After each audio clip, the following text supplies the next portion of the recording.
What about a fun and quick tutorial today? If you have a box of gouache, and I will be using Himi Gouache because I barely use it, I don't like it. I will be using it today for making abstract landscape in a watercolor style, but with gouache. So let's make abstract landscape with gouache used as watercolor, because why not?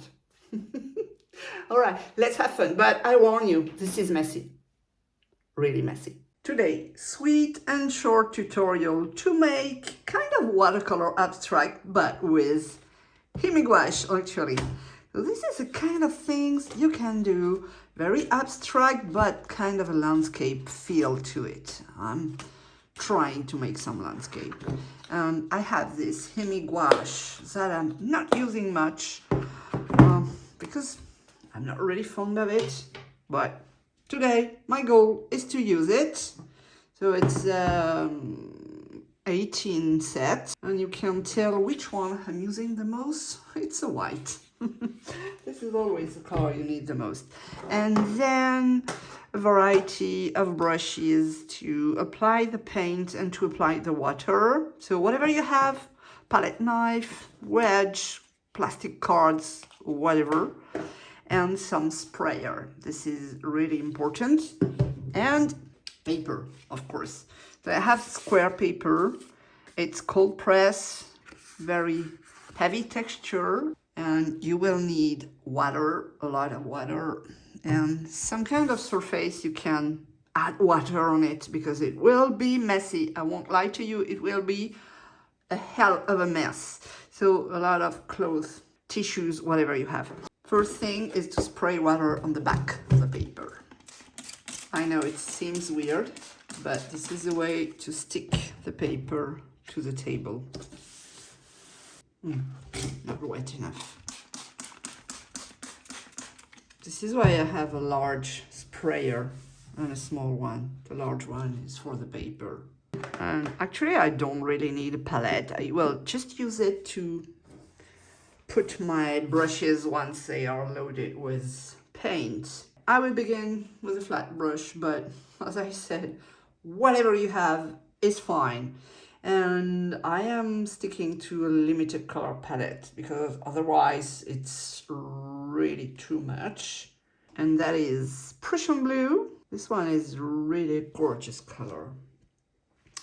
I want to go for something abstract, but as I said, it almost look like a landscape. So let's place the horizon line here. And this is approximately everything I need. And some deep brown. This is gouache, so you can go thick. And don't bother too much about how you apply the paint. It's meant to be abstract, so be loose. Just don't go to very, very thick consistency because it would be difficult to spread the paint after. Then I'm going for some red. Why not? And I haven't cleaned my brush just because I don't need to. I feel like it's autumn vibes. So using some colors, making some random brush strokes. Really, I don't aim for anything specific. Get back to the blue. And it's very dry, so I have the texture of the paper that is coming. This is really cool, and I want to make some kind of reflection. Let's say this is water. A bit of brownish here. And a bit of beige, yellow ochre maybe. And now the fun part. I'm using a very, very large brush and I'm loading it with water. And I mean loading. Really, it's really wet. You need really a ton of water. and just rub gently the edge of the paint so the color is beginning to fuse in the water. And leave some empty space without water. And then you want to tile your paper. Dilute a bit more if you want something that is stronger in color. Fuse, but that's it. I think I don't need to go much. And clean your brush. This one is really holding a ton of water. And now let's make the same thing on the blue side of it. Rinse if you lift up too much brown, but that's fine. Maybe you want to keep a bit of the texture and don't rub everything, sorry. And a bit here, because it's supposed to be a reflection.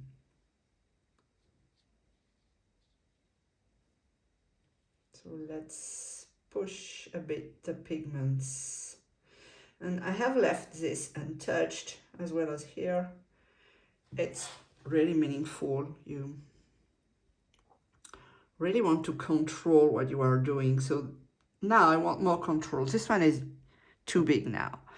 I will take just a round brush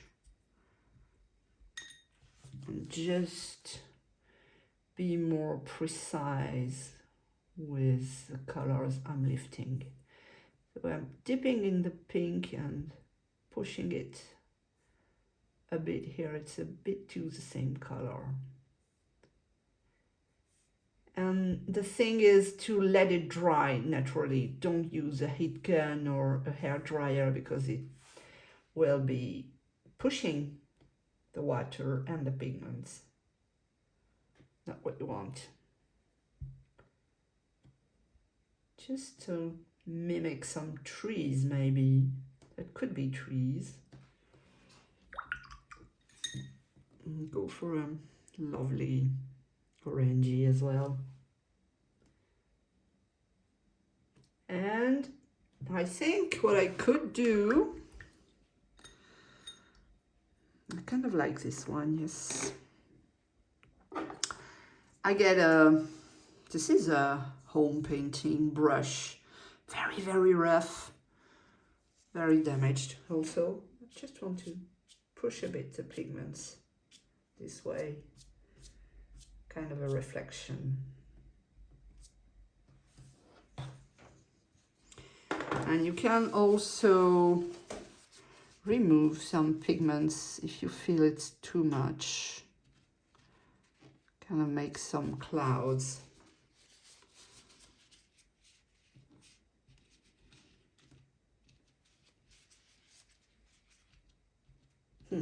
Use a clean one instead of a dirty one. That would be better. Because I'm placing some colors here that I don't want. I can still rub it. Because gouache is not like watercolor. Gouache is sitting on top of the paper. It's not really soaking into the paper, not in seconds anyway.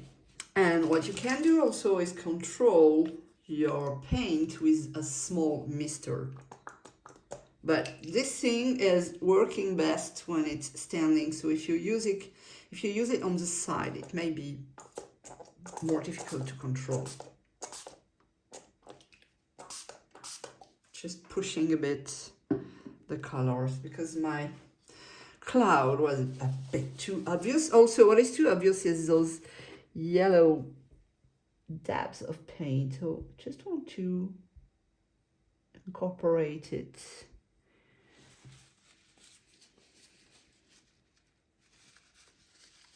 A bit less water would be cool. Yeah, I think this one is just fine. Let this dry naturally and very flat. And this is the final product that is dry. It took about 12 hours to dry fully because it was really, really loaded with water. And what you could do is add more details with watercolor pencils. Here I've been using watercolor pencils inside the wet paint, and it gives this nice effect for some grasses maybe, or you can draw some reflection. You can also get some watercolor pencils, and when it's a bit damp, not completely soaked, you can just draw some details like some silhouettes for bushes and trees. And as the surface is slightly damp, you will activate the pigments in the pencil. It can be as abstract and loose as you want. This one is going a bit symmetrical, a bit too much to my taste, I would say. And this will give nice effect because you can lift a bit the paint from the paper. Can you hear that noise? So cool. Love it. And here you are. It's really a cool thing to do. You can even do this with children. It's very easy to do. It doesn't require any technical skills, although it requires a bit of practice to get something that looks like an abstract landscape.